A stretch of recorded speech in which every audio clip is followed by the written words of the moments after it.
Selamat pagi rekan-rekan mahasiswa, berjumpa lagi dalam mata kuliah pengembangan kurikulum dan silabus. Nah, hari ini kita melanjutkan materi yang sudah lalu ya. Jadi hari ini kita akan berfokus pada pembelajaran dan juga penilaian dalam kurikulum 2013. Nah, pembelajaran dan kurikulum 2013 itu seperti apa sih sebetulnya? Nah, sebelumnya saya akan share screen dulu.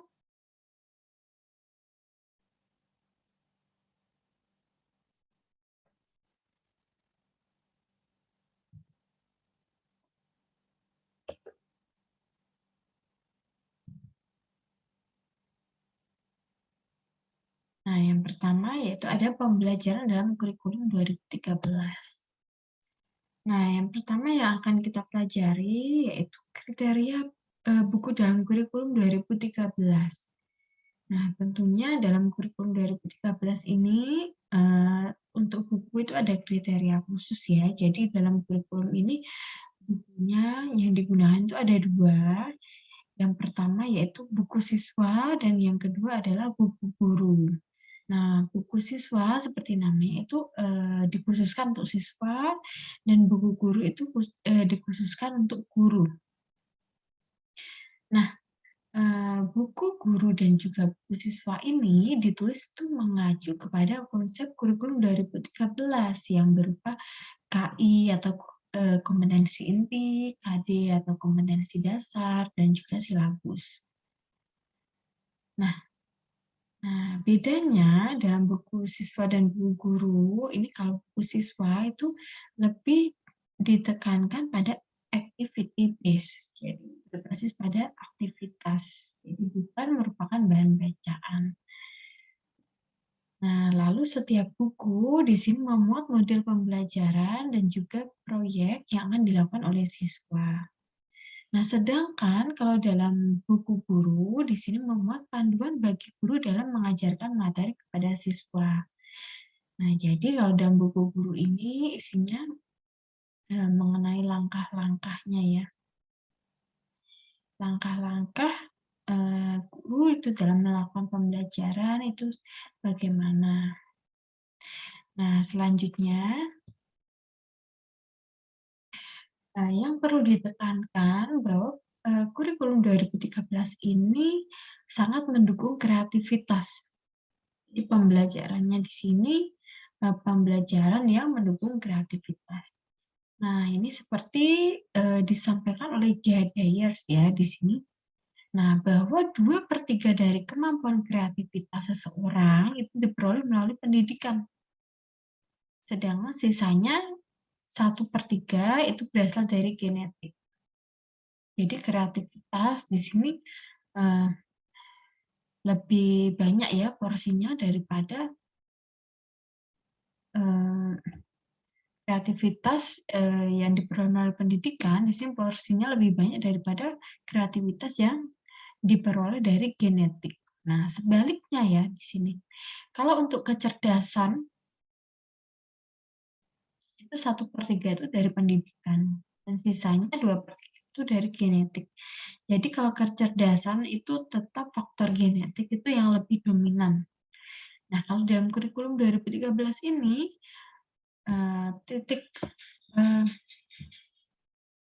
lebih menekankan pada kreativitas, jadi tidak kecerdasan. Jadi di sini akan memberi kesempatan untuk siswa-siswa yang tidak hanya menggunakan kecerdasan ya di sini. Jadi misalkan siswa-siswa tersebut tidak begitu cerdas ya misalnya. Nah, di sini juga akan memperoleh kesempatan yang lebih besar untuk bersaing dalam pendidikan. Nah, kemampuan kreativitas ini diperoleh melalui observing, yaitu mengamat, questioning, menanya, experimenting, mencoba, associating, menalar, networking, membentuk jaringan. Nah, di sini Dyers ini menyebutkan bahwa pembelajaran berbasis kecerdasan itu tidak akan memberikan hasil signifikan Jadi hanya peningkatannya itu hanya 50% untuk pembelajaran yang basisnya kecerdasan. Nah, sedangkan pembelajaran yang basisnya itu kreativitas, itu peningkatannya sampai 200%. Di sini menunjukkan bahwa ternyata pembelajaran dengan yang berbasis kreativitas itu lebih bagus ya untuk digunakan. Nah, itulah yang kemudian diusung oleh kurikulum 2013 ini. Jadi lebih menekankan pada kreativitas daripada kecerdasan. Nah, dalam kurikulum 2013 ini, pembelajarannya itu menggunakan pendekatan saintifik. Jadi di sini pendekatan saintifik itu untuk meningkatkan kreativitas dari peserta didik. Nah, apa saja yang dilakukan dalam pendekatan saintifik ini ya? Yang pertama itu ada mengamati. Nah, jadi peserta didik itu mengamati. Nah, mengamati apa saja di sini? Tergantung dari KI dan KD-nya. Lalu menanya. Jadi bisa mengemukakan pertanyaan atau mengemukakan hipotesis tentang apa yang tadi diamati. Lalu mencoba itu eksperimen ya di sini bereksperimen dan menalar, yaitu mengaitkan satu konsep dengan konsep yang lain. Nalarnya bagaimana? Lalu mencipta. Nah, peserta didik di sini akan belajar bagaimana menciptakan sesuatu itu bagaimana. Lalu mengkomunikasikan itu berarti berlatih berbicara, mengemukakan pendapatnya dalam misalkan dalam presentasi. Nah, lalu dalam kurikulum 2013 ini pembelajarannya itu menggunakan penguatan proses ya di sini. Jadi titik beratnya itu ke penguatan proses. Nah, seperti yang tadi sudah saya sampaikan bahwa di sini pembelajaran dalam kurikulum 13 itu menggunakan pendekatan saintifik, yaitu melalui mengamati, menanya, menalar, mencoba, lalu mengamati, mencipta, dan juga mengkomunikasikan. Nah, jadi K13 di sini menggunakan ilmu pengetahuan itu sebagai penggerak pembelajaran untuk semua mata pelajaran. Jadi mata pelajaran di sini tidak terpisah-pisah. Nah, kemudian pembelajaran di sini juga menuntun siswa untuk mencari tahu, jadi bukan memberi tahu, discovery learning. Nah, jadi siswa di sini dituntut untuk lebih aktif ya kalau dalam K13 ini. Nah, kemudian menekankan kemampuan berbahasa sebagai alat komunikasi, membawa pengetahuan dan berpikir logis, sistematis, dan kreatif. Jadi di sini peserta didik itu akan belajar ya bagaimana menggunakan kemampuannya dalam berbahasa. Karena tadi kan ada mengkomunikasikan, nah, menanya. Nah, itu kan menggunakan bahasa di sini. Jadi ini dilatih.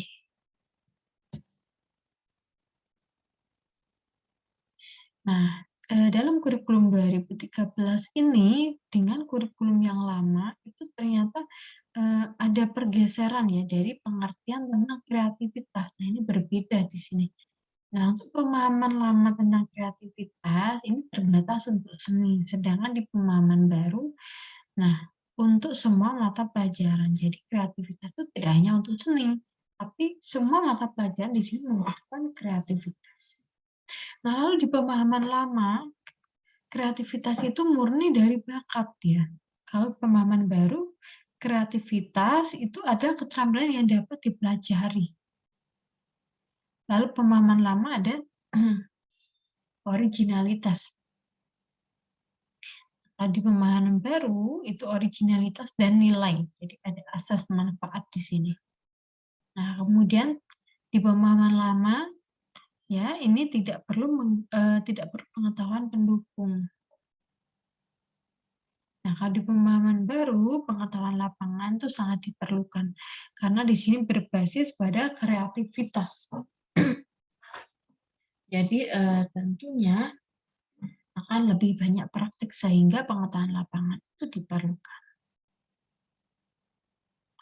Lalu di pemahaman lama, kreativitas itu merupakan terobosan yang besar, sedangkan di pemahaman baru, keterampilan berpikir di sini kontribusinya dalam pengembangan.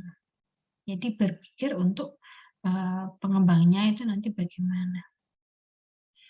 Nah, lalu dalam pemahaman lama, di sini free play, bebas, dan discovery. Nah, kalau di pemahaman baru, nah di sini stimulation play, yaitu terarah, dan juga discovery, penemuan. Jadi di sini lebih terarah ya, kalau dalam pemahaman yang baru tentang kreativitas ini. Nah, itu tadi adalah pembelajaran dalam kurikulum 2013. Sekarang kita akan mempelajari penilaian dalam kurikulum 2013. Nah, penilaiannya seperti apa? Nah, jadi di sini proses penilaian yang digunakan itu tentunya adalah proses penilaian yang mendukung kreativitas. Karena tadi pembelajarannya juga berbasis pada kreativitas, jadi penilaiannya juga. Nah, di sini kalau dalam K13 ini guru dapat membuat peserta didik berperilaku kreatif. Nah, ini bagaimana caranya untuk berperilaku kreatif? Nah, ini bisa dilakukan dengan yang pertama, tugas yang tidak hanya memiliki satu jawaban benar. Jadi guru di sini tentunya harus lebih kreatif ya. Lalu yang kedua, mentoleransi jawaban yang nyeleneh. Yang ketiga, menekankan pada proses, bukan hanya hasil saja. Jadi memang kalau K13 itu yang ditekankan adalah proses ya. Jadi bukan penilaian hasil, tapi lebih ditekankan pada penilaian proses. Nah, kemudian penilaiannya itu harus yang memberikan peserta didik untuk mencoba, lalu menentukan sendiri yang kurang jelas atau kurang lengkap informasinya. Nah, lalu memberanikan peserta didik untuk memiliki interpretasi sendiri terkait pengetahuan atau kejadian. Di sini peserta didik itu akan lebih kreatif ya dan lebih berani karena dalam mengemukakan pendapat. Jadi dia di sini akan berlatih untuk mengemukakan pendapatnya tentang sesuatu hal. Jadi dia di sini memiliki hak untuk mengemukakan pendapatnya. Nah, selanjutnya memberikan keseimbangan antara kegiatan terstruktur dan spontan atau ekspresif. Jadi di sini tentunya akan lebih seimbang ya kegiatan terstruktur dan juga ekspresif itu. Nah, langkah dalam penilaian proses yaitu yang pertama mengukur tingkat berpikir ya ini untuk kata berpikir di sini itu adalah ini tidak baku ya. Yang betul adalah berpikir. Nah, karena ini saya mengcopy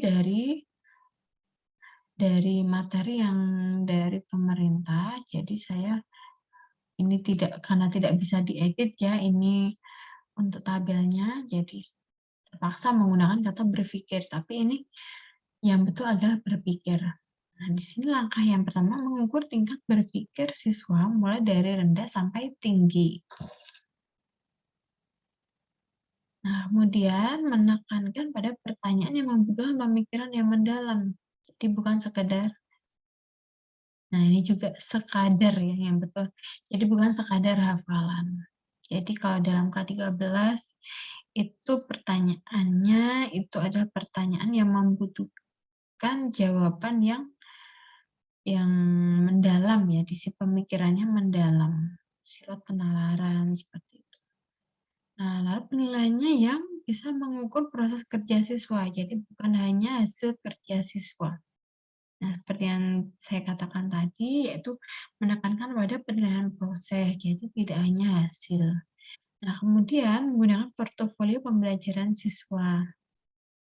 Nah, portofolio itu adalah kumpulan dari karya, ya intinya portofolio itu adalah kumpulan karya dari peserta didik.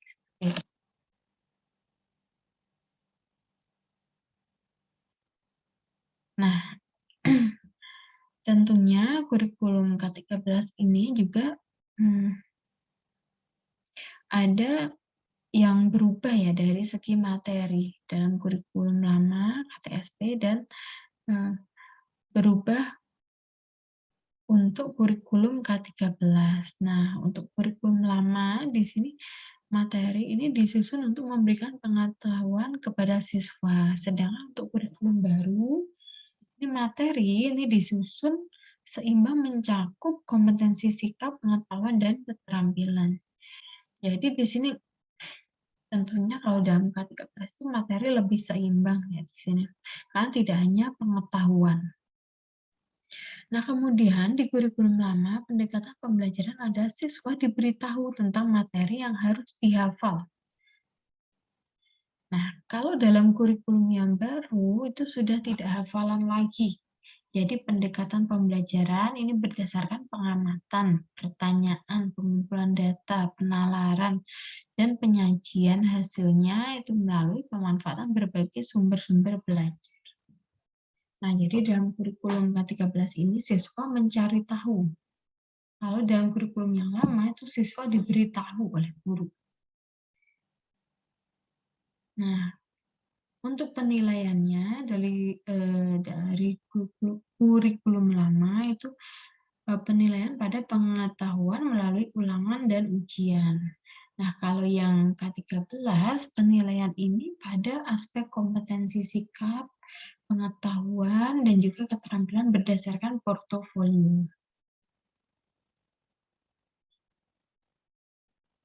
Nah, ini ada perbedaan materi dari masing-masing mata pelajaran pada kurikulum lama dan kurikulum 2013. Nah, untuk mata pelajaran ilmu pengetahuan sosial, kalau dulu itu disajikan terpisah. Jadi geografi, sejarah, ekonomi, sosiologi. Nah, dalam kurikulum K13 ini, nah semua ini disajikan secara terpadu, jadi sudah tidak terpisah lagi. Nah, kalau dalam kurikulum lama, di sini juga tidak ada platform ya. Jadi semua kajian itu berdiri sejajar. Nah, kalau dalam K13 di sini menggunakan geografi sebagai platform kajian dengan mempertimbangkan semua kejadian dan kegiatan terikat dengan lokasi. Tujuannya adalah menekankan pentingnya konektivitas ruang dalam memperkokoh NKRI. Kajian sejarah, sosiologi, budaya, dan ekonomi disajikan untuk mendukung terbentuknya konektivitas yang lebih kokoh. Nah, kemudian dari segi guru, kalau kurikulum lama itu diajarkan oleh guru yang berbeda atau tim teaching. Nah, kalau dalam kurikulum baru, di sini satu guru itu mengajarkan pelajaran itu secara terpadu ya. Jadi tidak lagi tim teaching. Kalau dulu kan satu pelajaran itu gurunya lebih dari satu. Kalau sekarang itu satu guru, nah satu guru ini harus memahami materi itu secara terpadu. Yang tadi geografi, sejarah, ekonomi, sosiologi. Nah di sini materinya itu terpadu, jadi tidak sendiri-sendiri. Nah kemudian untuk ilmu pengetahuan alam, kalau yang lama itu seperti tadi ya, terpisah-pisah antara fisika, kimia, biologi. Kalau sekarang itu materi disajikan terpadu, yaitu ya IPA itu. Ini sama seperti yang tadi. Nah, kemudian kalau yang lama itu materi ilmu bumi dan antariksa masih belum memadai. Kalau yang sekarang ini diperkaya dengan materi ilmu bumi dan antariksa sesuai dengan standar internasional. Kemudian untuk materi itu masih kurang mendalam dan cenderung hafalan. Kalau sekarang materi diperkaya dengan kebutuhan siswa untuk berpikir kritis dan analitis sesuai dengan standar internasional.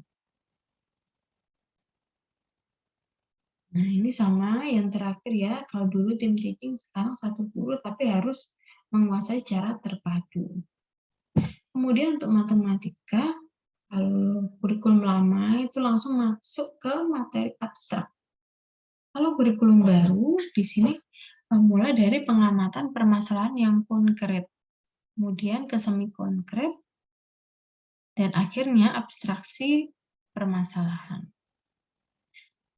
Nah, untuk rumus ya, kalau dulu itu banyak yang harus dihafal untuk menyelesaikan permasalahan.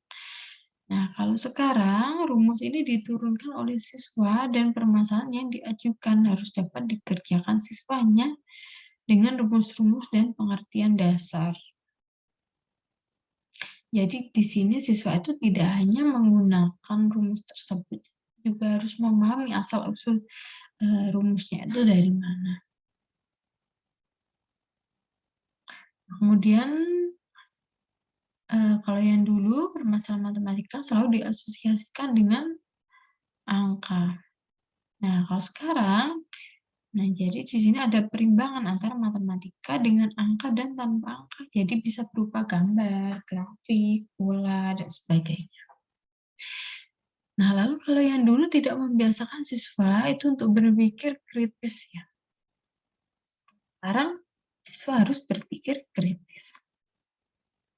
Nah, dulu metode penyelesaian masalah yang tidak terstruktur. Nah, sekarang membiasakan siswa berpikir algoritmis. Nah, dulu data dan statistik dikenalkan di kelas 9 saja. Nah, kalau sekarang ini memperluas materi mencangkup peluang pengolahan data dan statistik itu sejak kelas 7 serta materi lain sesuai dengan standar internasional. Kalau dulu matematika ini adalah eksak. Kalau sekarang matematika di sini mengenalkan konsep pendekatan dan perkiraan. Nah, selanjutnya yaitu untuk pelajaran bahasa Indonesia atau bahasa Inggris. Nah, ini pas ya, karena ini prodi kita. Kalau dalam kurikulum lama, di sini materi yang diajarkan ini ditekankan pada tata bahasa atau struktur bahasa kalau untuk kurikulum lama. Nah, sekarang materi yang diajarkan ini ditekankan pada kompetensi berbahasa ini sebagai alat komunikasi untuk menyampaikan gagasan dan pengetahuan.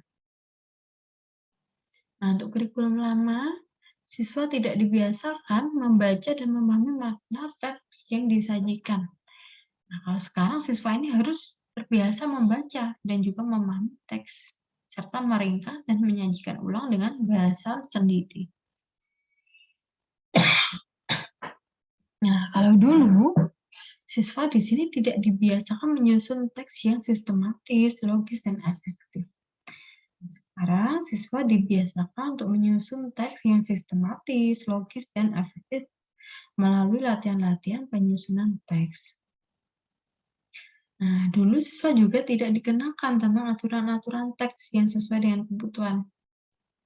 Nah, kalau sekarang siswa sudah dikenalkan dengan aturan tersebut sehingga tidak rancu dalam penyusunan teks. Kemudian, kalau dulu kurang menekankan pada pentingnya ekspresi dan spontanitas dalam berbahasa. Nah, sekarang siswa ini dibiasakan untuk mengekspresikan dirinya dan pengetahuannya dengan bahasa yang meyakinkan secara spontan. Jadi kalau dalam K13 ini bahasa, keterampilan berbahasa itu lebih digali ya, supaya siswa itu bisa mengembangkan keterampilan berbahasanya. Nah, lalu untuk pendidikan Pancasila dan kewarganegaraan, nah kalau dulu itu materi disajikan berdasarkan 4 pilar dengan pembahasan yang terpisah-pisah.